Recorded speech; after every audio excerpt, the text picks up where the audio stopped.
Timing is crucial in game effects, and it can be divided into three main parts: the anticipation, the climax, and the dissipation. For example, is it a quick explosion with no anticipation?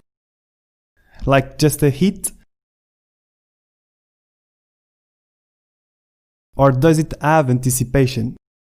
How does that explosion build up? What's the feeling that it gives with half a second of build-up? Seems like we don't have much time to avoid it, but it also feels like it may not cause that much damage after all.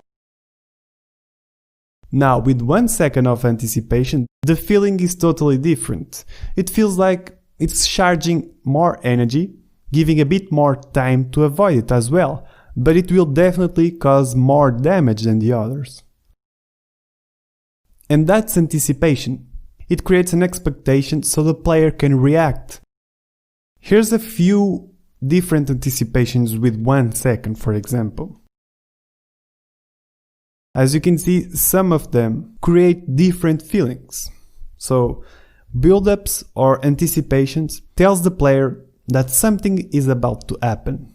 Another good example of anticipation, climax, and dissipation is this AoE attack, this area of effect attack. Can you distinguish what are the three main parts?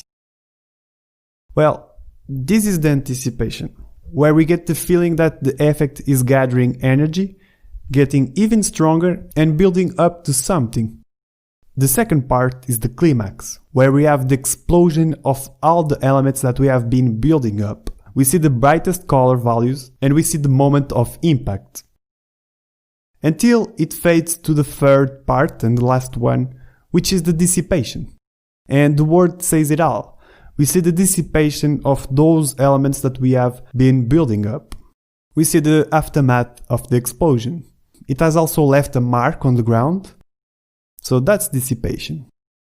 Here's another way of communicating anticipation.